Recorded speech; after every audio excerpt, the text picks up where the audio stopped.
Yo, my peoples, what's up? Welcome to the One Stop Co-op Shop. Jason here today of a solo playthrough for Defenders of the Wild. I'm also going to have a review of this one at the end of the playthrough. Check the timestamp on that.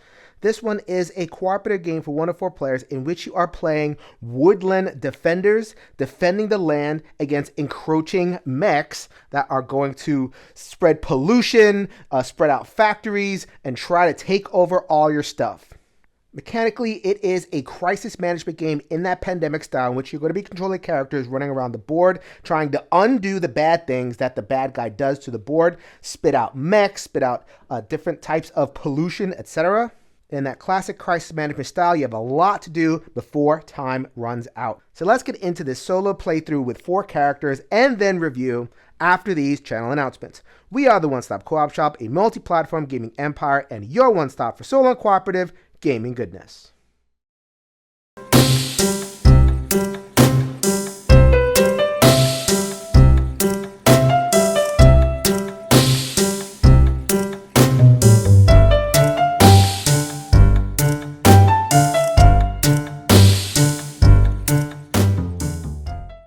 Let's get into an overview of this one. Going to explain only what you see on the table in terms of the actual moves. I'm going to play a full round with my 4 characters, explaining as I go. Once I get through that first round, then you should know everything you need to know. But for now, let's just talk about the characters in front of you. As I said, I'm going to play a 4-player game. Here are 2 of the players right here. So the first thing that you do is you choose your character. There are 4 colors of character, and there are 2 versions of this card. So I'm playing Thexula, something like that, Guard Veteran. It tells you how to construct your deck. So there is a giant pile of player cards that come with the game. So there are a couple cards that are specific to the yellow faction, and then some other cards that are specific to the character, and that is how you make your deck of cards, and that is how you are going to play the game. So these are your, for the most part, troops. The game imagines that you are actually an organizer, and you're organizing a number of these, tactical troops that you're playing. So every turn, every character is going to play one of these troops, and then you pretend that it's this particular troop that is going, and then next round, this particular troop, etc. As cards are played, they will stay out in the field. So imagine that I play Thorpwith. They're going to go with their actions, and they are just decommissioned for that point until I'm able to marshal support. So this is this tracker over here. As I do action of the game, I'll show that as I get into the rounds. But every time I do a positive action of the game, I'm going to gather support. So it's kind of like inspiring the other woodland creatures. Once I get to this point, then I run into a wall of these camps. I have to take a special action in order to build a camp. So when I take that action, then I remove that and I reset this marker and I do it all again. So then I have to do at least 3 actions that get me support, build another camp, etc. Winning is every character builds all of their camps. In addition, the bot is going to put out these factories one by one. I need to conquer the factories, what the game calls rewilding. So, there is a natural habitat. The bot is going to put out these factories. Once I do that, and I have all my camps built and I've rewilded every factory, that is the condition that I'm going for in terms of winning the game. It's a cooperative game, so losing could happen in a number of different ways. First of all, I could lose defenders. So as I go through the game, I'm going to get wounded. So anytime I take my 3rd wound on my wheel over here, whoever is the active defender, the defender I've played this turn, I'm going to lose them. So they are going to go under their faction marker, 4 factions, 4 markers. So as I lose characters, that's not devastating. Your deck is 1 less, but you can replace them. The devastating part is if I lose another defender of the same habitat. So I could theoretically have my first 2 defenders be from the same habitat, and that is just a very quick loss. You absolutely want to avoid that scenario. Or I could have all 4 of these filled and win as long as I make it to the end. The bot is going to do 2 main things. They are going to operate these mechs. The mechs are going to go around putting down these walls. Whenever there is an enclosure, then they will build a factory from the central stack of 6 factories, and then the next factory is revealed. If the bot manages to construct all 6 of these factories, that is also a loss.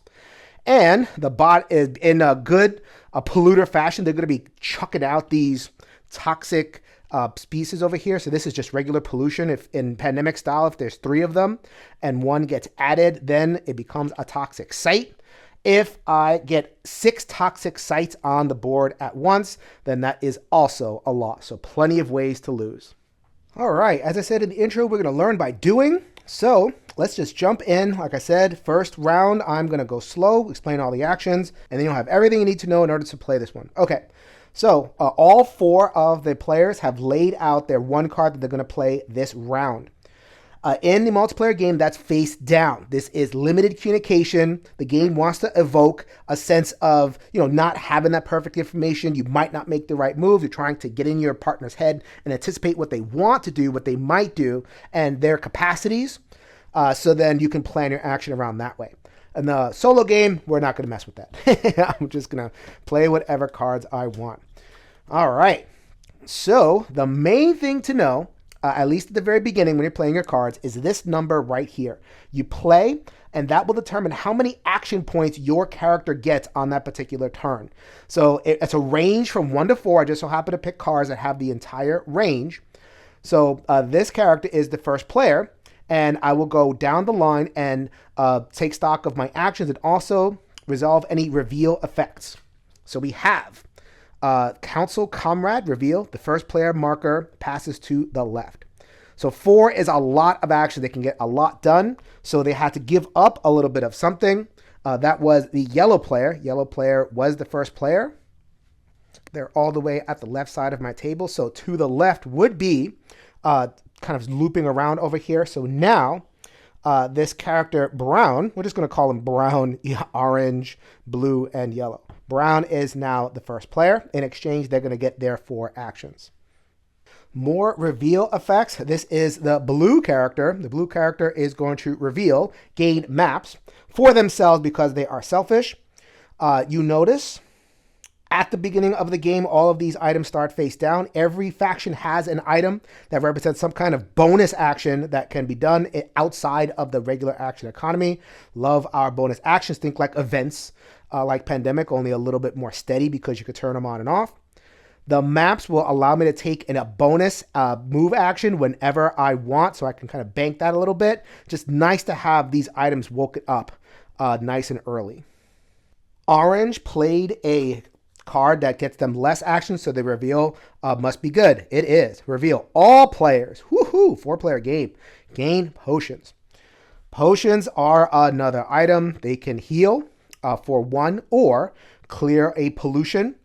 So outside of turn, so I'm going to be able to clear pollution with my actions, but doing it outside of turn is always a nice bonus. And this last one, and this is the character that's going to go. So this is the brown character. They have played Nezzle. Nezzle only gets 1 action in the turn, but I get to skip drawing a machine card this turn. The basic rhythm is that a good player is going to go, and then the bad guy goes. Player goes, bad guy goes. Player goes, bad guy goes. We're going to delay the bad guy going a turn because I have hacked the mainframe. So here is Brown over here. They only have 1 action on the turn. They happen to spawn at a point where there is a mech. These little symbols out here determines the starting placements of mechs. Mechs don't do anything active. They're just kind of in the way of the organizers. So when I take an action to defeat one, that's when I'm going to feel it. So a couple things. First of all, let me go ahead and remove that. And I have to roll. So I'm attacking the mech, so the mech gets a counterattack. Unfortunately, being in that mech space, they might hit me for 1 or they might hit me for 2. Both of those would be terrible. Well, I got the 1. I'll deal with that. So that got me 1 wound. I could, if I wanted to, use this potion out of turn. Matter of fact, just to demonstrate the how it all works, let's go ahead and use that. So that is outside the action economy. It goes ahead and heals 1. So as I said previously, you want to do things that will inspire the populace. That is not pictured, but they are there anyway. This is how you feel them, the support. So I have destroyed a mech. I get 1 support, and I'm that much closer to being able to build a fort and redrawing my cards and also getting an expanded hand of cards. And so that is the entirety of Brown's turn. They only had the one action. So in the normal course of events, I would pull from this bot deck and they would do something terrible, but the hack attack, I shut them down for one lonely turn, so I get to open up and move over to my yellow character who has 4 actions to play with. Cool. So here is where it's really important to know who the active defender is. So yellow character played this card. Ignore the color of your meeple. That's just to see what your overall faction is. Your active defender is now blue. I wanted to have the 4 actions just so I can set myself up with actions, but I denied myself the ability to have an improved mood. Had I played this defender, then I would have much more ability to kind of traverse this. I could do an extended move, basically cover any home territory and end up outside. So I could have ended up here or here, gone through all of that. I did not do that. Played this clunky blue. But I have the increased action, so that's okay. So what I'm going to do is I'm going to go here for 1. I'm going to remove this for 2. So that builds support. I could remove as many as possible because it's just pollution. I'm just dusting them off. That's fine. 3, 4, and nope, actually, you know what? I'm going to end up here. 3, 4. So that is 4 actions. That got me 2 support. And so next turn, I will be able to build a camp, reset, draw more cards. So this turn was just set up for that. So now let's just go ahead and do the bots difficult mechs. So most of this deck is going to be regular cards. I shuffled in one of the difficult versions of the card. So there is a regular mech card that you'll see. This is the difficult one. Just to make things a little bit harder, the more difficult cards you shuffle in, the harder the game is. Okay. So each engine is going to deploy 1 hunter, and then the hunters pursue. They pursue the active player to habitat hexes, and everybody else 1. And players in hexes with mechs take a damage. So this whole mechs attacking, that is the difficult part of the card. Usually they're just kind of running interference. All right, so first things first, these big old Reapers over here, they are going to spit out 1 mech each. You know the front from the jagged edge. So kind of opening their maw and spitting out a mech. This mech is now within 2 of this character, so they are going to pursue. We got that one and that one coming over here. This character will take 1 damage because they are in the zone with a mech. Not 2 damage because of 2 mechs, just kind of overwhelming them for the 1. And now this is unfortunate. All of these characters have mechs within them, or within 1, so they are going to make a lot of trouble. All of the characters are going to take 1 damage because of that difficult mech card. Good thing I had potions available for all. All right, so now it is blues go. They have that damage. They're going to heal it instantly using their potion. I'm surrounded by mechs, and I'm going to attack them. So that's why I use that potion. Because I'm going to be in melee with them, there is a possibility, a 1 in 6 chance, 2 in 6, even worse. That on 1 roll, I could take out 1 defender. That is not something I want to do this early, so let me go ahead and heal that so that I can take out some mechs. This character has 3 actions, so they're going to go 1 roll, and whatever the damage is, it's just a pain in the butt to take care of all of them. So that is 1 damage. So now I have a choice. I could, because I am at my camp, use the heal action. So the heal action is remove all damage at any camp. It doesn't have to be clear. I could just, go bit in this tent, heal myself, and then my third action, I could try to take out a mech, or I can go for glory. I don't think I'm going to go for glory. Let me go ahead and heal that damage for an action, and then go again. Let's see. Oh, see? There you go. I rolled my 2 damage, so I am very worse for wear, but I did take out a bunch of mechs. And so that is 1, 2. Don't worry about the number of wounds on there. That's each token is worth 1 wound. Doing 2 things to inspire the populace gets me to the support that I need for next turn, building a camp and resetting my hand. All right, the factory goes. The factories are going to go. If any habitat hexes are enclosed, build 1 factory. So that would be these walls. If there are covered either with the silver walls or another factory, then I would replace all that with the top of the stack. That is not the case. Or factory spread pollution. What do factories do in the woodlands? They ruin everything. So these chutes right over here, that is how you know where the factories would spread. And it's all factories would spread pollution. So as more factories get built, a lot of pollution is going to be leaking out into the land. Last of the round is orange. Removing either of these will get me support. So I'm going to go ahead and do that. But first, got to heal that wound because I do not want to lose active defenders on the very first turn. So I am fresh and clean. Hopefully I do not roll the double. Yeah, all right. So there is a blank face on there. You just saw it. Okay, so that gets rid of the mech and it gets me a support. I only had 2 actions on the turn. So let's go ahead and, like right now this pollution isn't doing anything, but the pollution does change. So like if there's like a toxic site somewhere over here and it gets pollution, then it would spread to another one. So eventually I'm not gonna want to have to deal with this. I get support anyway. So the damage has been all healed thanks to that Handy Dandy potion, and we are going to move up to 2 support. All right, the mech are gonna go. Well, the mechs are gonna go again. So you notice that it's gonna do the same thing as last time, but without that damage. So that's good. So each engine is going to deploy a hunter. The engines are not moved yet, and they are going to pursue all of the players. The engines haven't moved yet, so they're just going to place mechs down. These are now within 2 of there, but they're already engaged with an organizer, so they're going to stay right where they are. Everything else basically doesn't do too much except for this one. They are going to move back into here, so this is a very popular spot. Don't do anything because it is not the difficult version of the card. So we end the round. That is a full round of Defenders of the Wild. So just to round out the actions discussion. So another possible action is if I wanted to move through these walls. The mechs didn't make a lot of walls, but if I did, that's what these tokens are for. Each character has 3 in a 4-player game. I put that down and now I can pass through there, and I'm going to need that in order to defeat the factories. Because in order to do that rewild action, which is to flip the tile, that I need to be on there and the tile needs to be completely clear. So those are the 2 actions that I can do that I haven't shown yet, but they get me support. You'll see them in later rounds. So let's go ahead and get through some more Defenders of the Wild. Here we go. All right, second round. New cards have been played.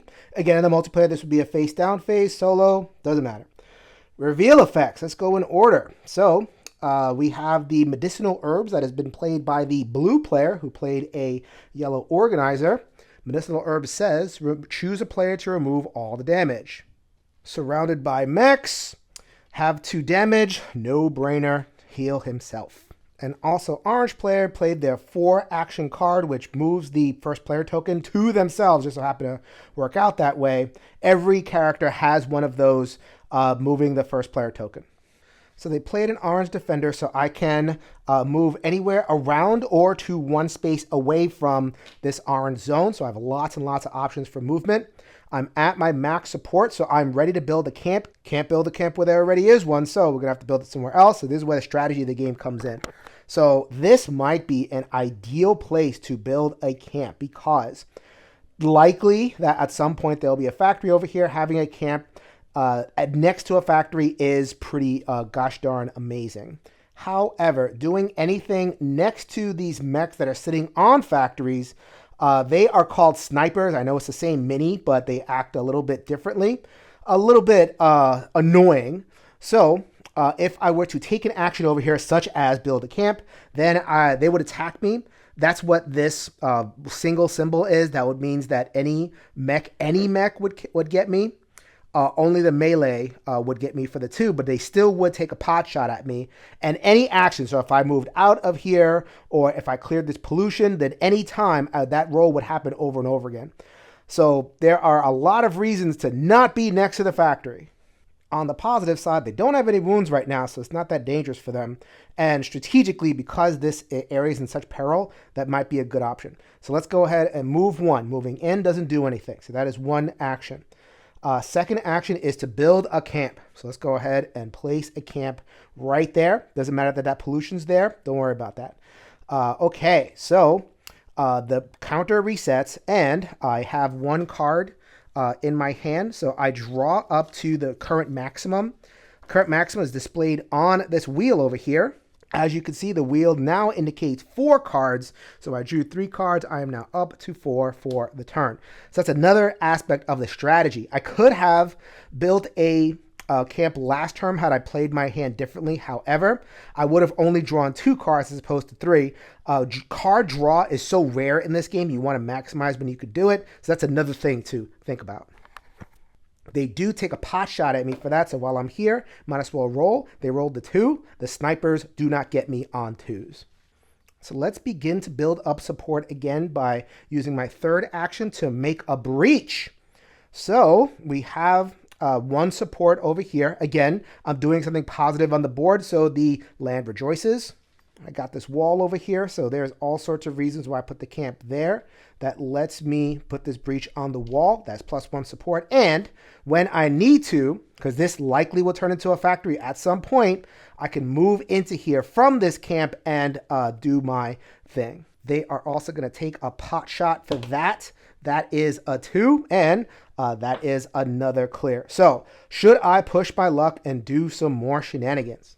Actually, no. I'm going to set up for next turn. I see what I just drew. It's nice to have all those cards as options. So I'm just going to go ahead and move over here. That sets me up for next turn. I'll show you how in a minute. But they do get one last pot shot because I started a move next to them. They get me for 1.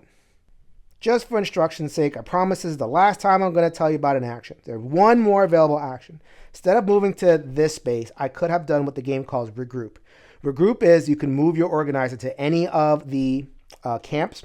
So I could have, for 1 action, move them back to camp, kind of, reconsolidate and everything. That still would have triggered an attack from me. I would have put me a little bit further away from the action, so I didn't do that. But you see how that can be a useful strategy later. Also, I could do a bunch of stuff here and then regroup over to the mech over here just in case I wanted to do something here or mess with this, etc. So this camp over here provides a lot of strategic options. All right, so finally the engines move. So the engines advance twice. So we go in the direction of the arrow. That's going to change with another one of these cards. So they go 1, 2. So this is almost completed. In the next round that they go into complete it. And that will be another factory. That's no good. And this one is going to just kind of wander off over here, begin going towards the right. So at some point, they will respawn and complete that, but that is not this turn. The second part of the card says to deploy reset engines. That happens when the engine runs into a place that it can't go anymore. So the next time I get this card, which is going to be in the next couple, the engine's going to kind of run over here, move over to the middle, and drop that. So it is not instant. I still need another card in order to build a factory, but the walls will be set up, and then you just redeploy them to around the central factory, and that will be more movement for the engines later. All right, it is now Brown's turn. What can Brown do for me? So this turn, they are going to gain 1 additional support whenever they destroy a mech.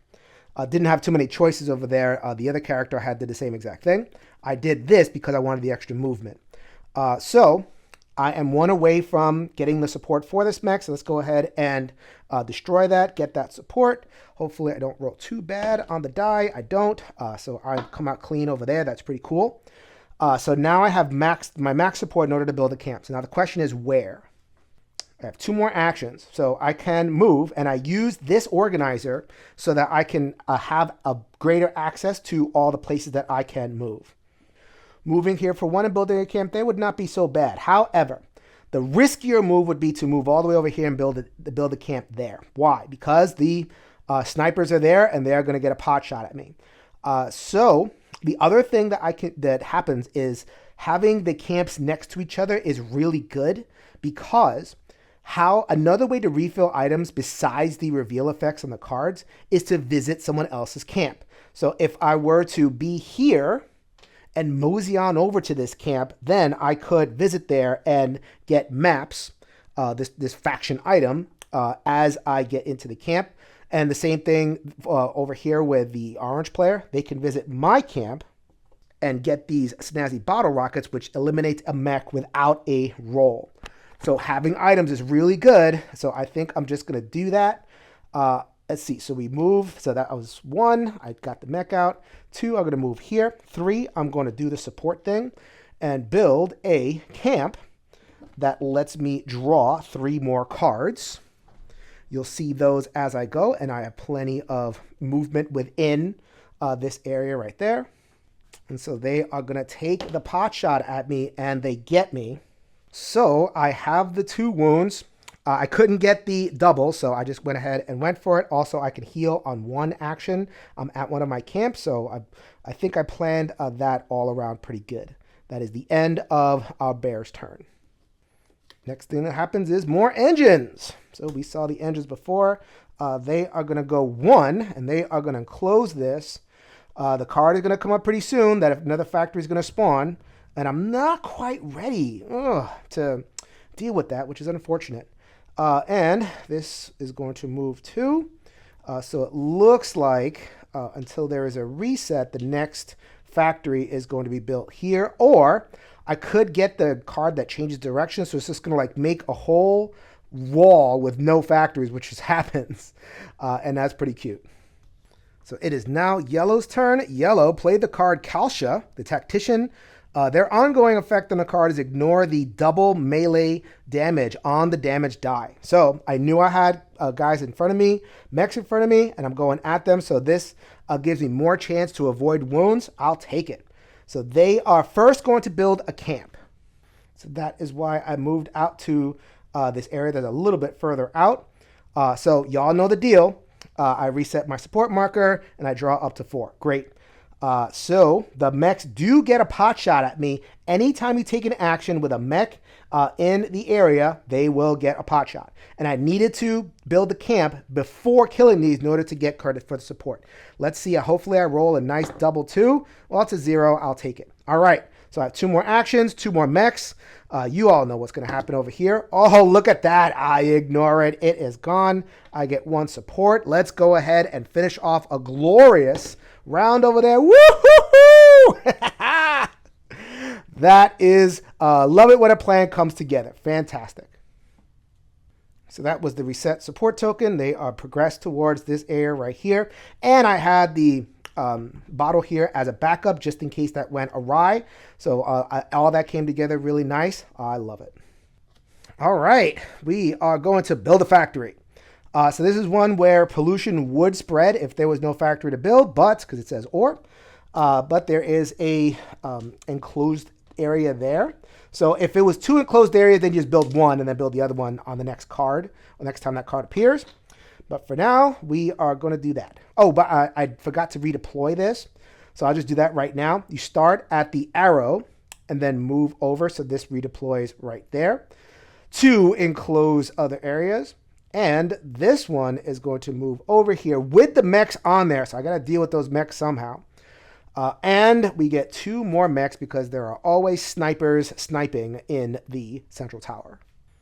So I can never go into the central tower. However, I can go into this factory once I put a breach token. So this character right here might mosey on over, get a breach token down, get that in there and start working on rewilding that. That's what we're going to work on right now. So first things first, I do have 3 actions, but I don't want to leave there because leaving a space triggers a roll and they would get me on the double roll. No thanks. So that's what we're going to use the maps for. The maps is a free action, either a move or a regroup. So they are going to sneak out there without triggering a roll. Go ahead and have fun in my old camp because I am building a whole new one right there. So that is my second action. That's going to trigger the sniper roll. So these aren't snipers because they're not on factory tiles, but these are. And they do get me for 1 damage. Boo!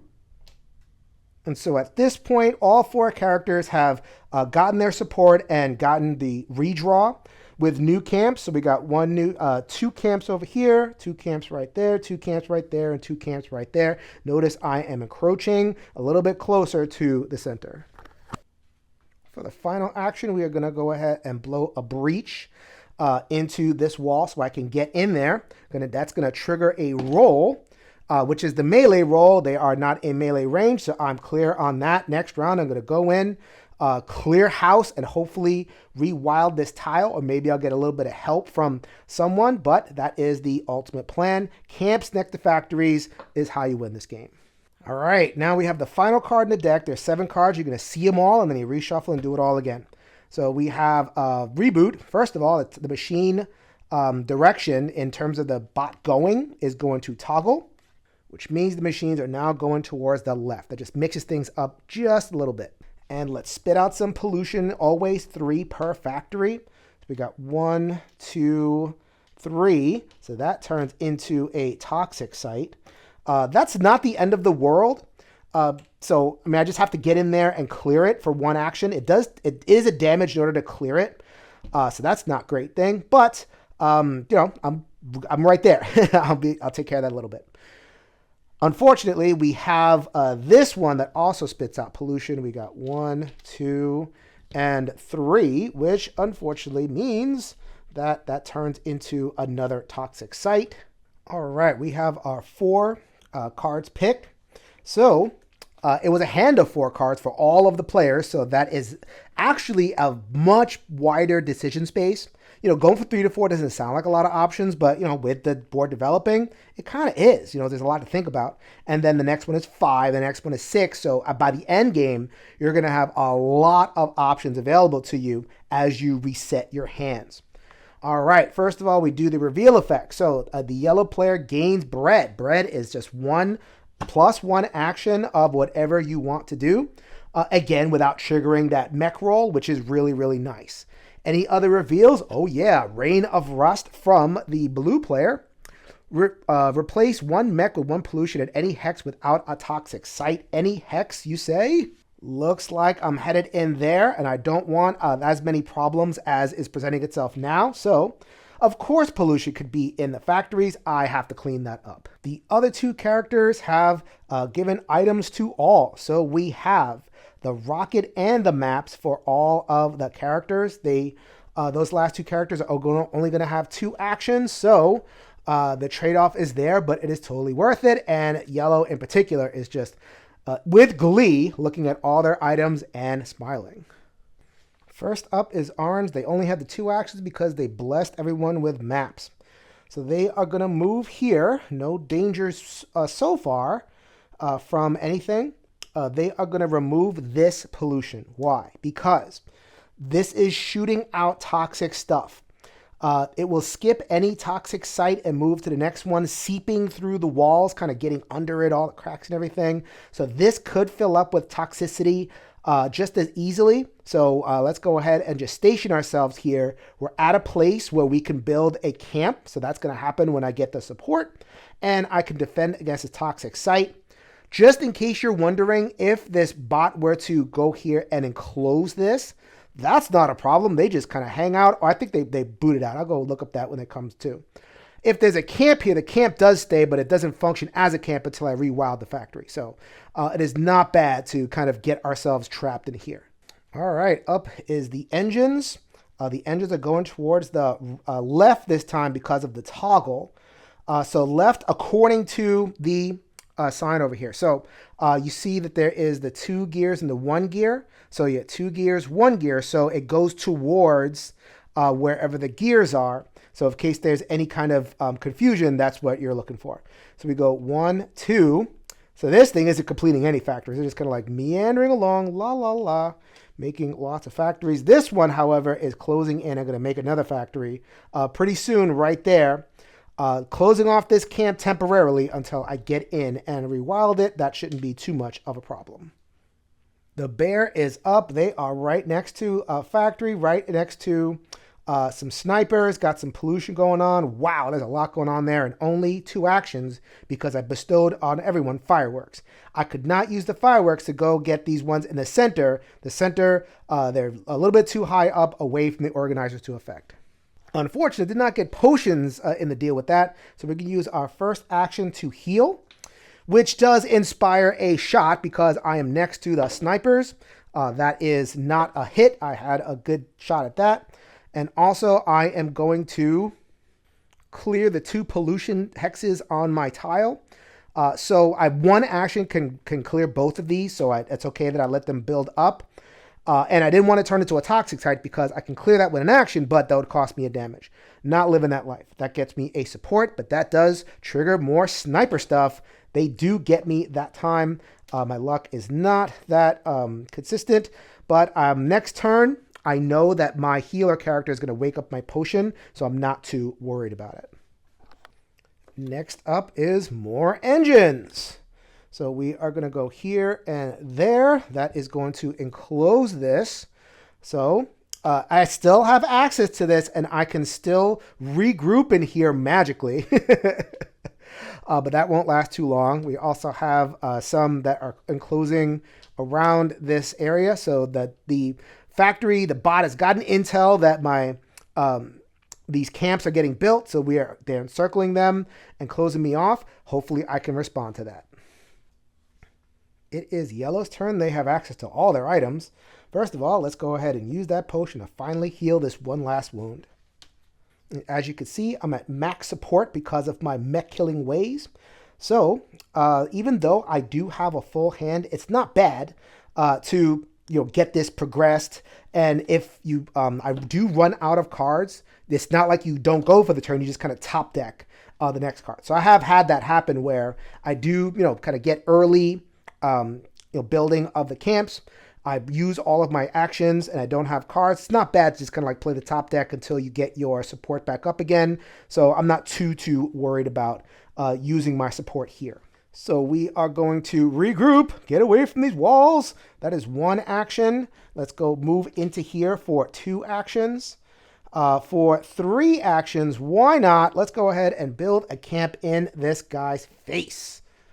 And you know what? I am going to do that with the bread so that it does not trigger a roll. So I just have that happen, and I'm going to draw up to 5 cards, which is drawing 2 cards. That's not the ideal, but I'll live with it. I could use a bottle rocket in order to take this mech out, but let me go ahead and save that. So I'm going to kill this mech, but before that happens, let's go ahead and roll. I do take a damage, so that is just something I'm going to have to live with. And that is 3 actions. I'm at one of my camps. So if I need to heal, I'll move over to reawaken my item. Next turn, I got plenty of options. I also have these toxic sites if I want to clear them. Plenty of tactical options open to me next turn. All right, reboot. It is going to move the toggle over to the right and also build 1 factory. We do have a factory enclosed, and there's all sorts of stuff happening here. So let's move that there. Take that factory. Oh, I should have redeployed this. I keep on forgetting to do that. So that goes here, and it goes in the direction of where the toggle was. So 1, 2, clear of the factory. It's going to start moving there. Sorry about that. That was a little bit of a retcon. We're back. So what happens is we deploy the factory there, and we put whatever is on the tile on top of that. So eventually I'm going to have to deal with these mechs and this pollution in order to rewild it. And I have 2 more snipers that are hunting anyone. The breach does stay, so it's nice to have breaches down. So eventually, if someone wants to walk in there like yellow, they can. You cannot recall into a factory because it is closed off for all intents and purposes, so he would have to walk in there as well. When I rewild it, it does wake back up. Speaking of rewilding, don't mind if I do. So we have the last person to go for the turn, which is going to be blue.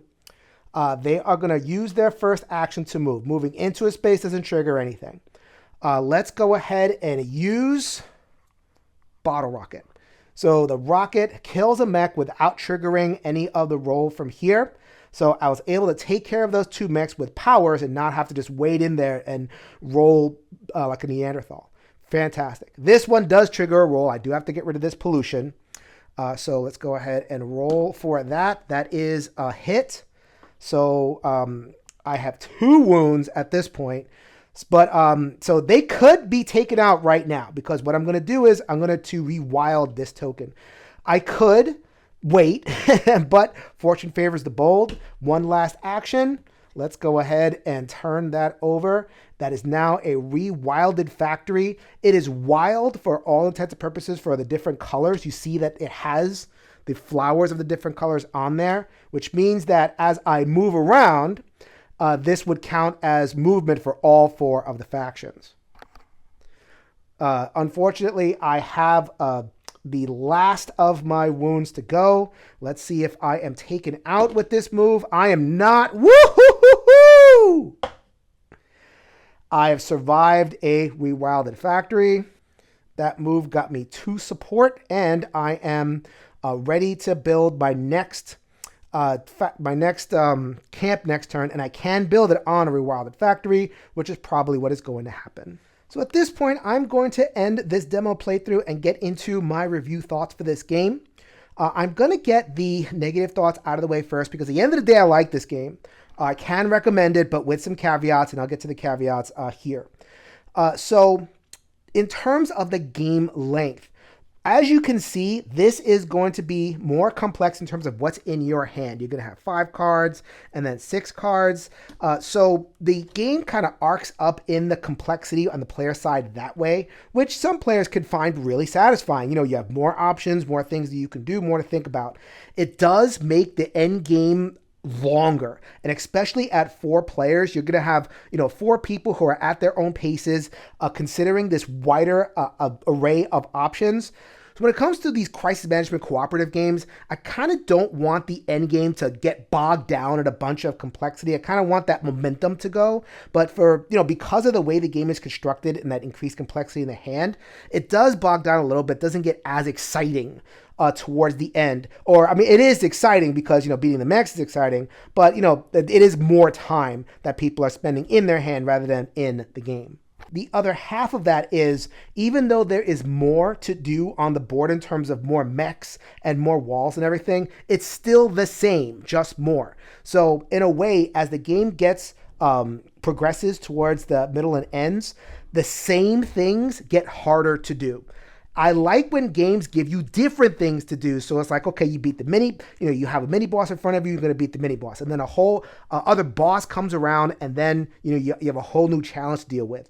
Things are kind of unfolding. Here, it's walls and mechs and the same things, just more.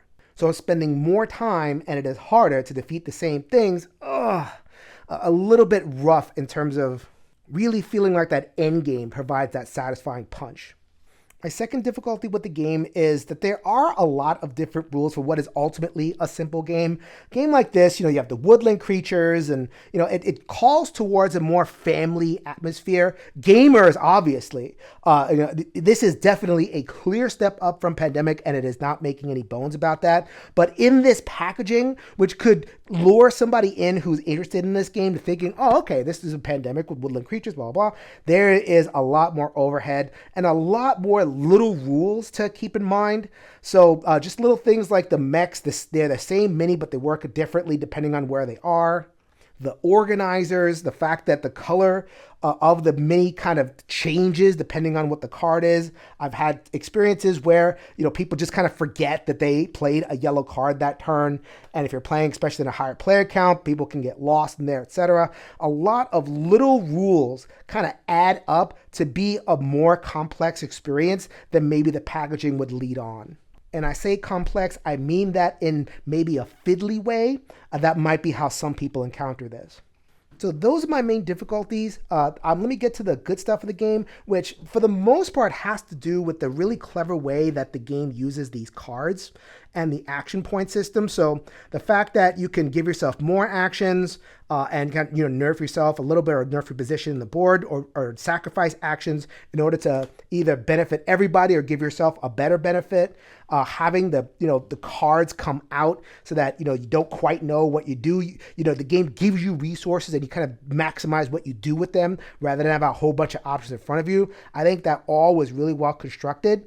So this definitely feels different than your normal Pandemic. The board play might play out similarly, but the hand play, very different and ultimately very well constructed and satisfying. And the overall motif of having the woodland creatures and defending against a bot. I love that the bot is not something that you can really affect. These engines are just there putting down factories. You're responding to what the bot does.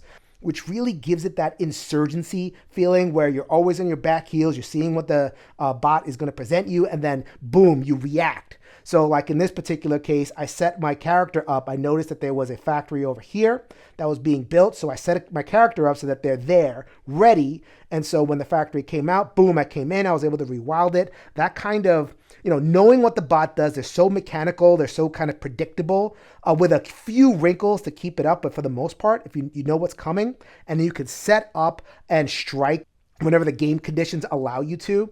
That is very much kind of an insurgency model. So and having the woodland creatures be the insurgency, just the whole package of it really tickled me.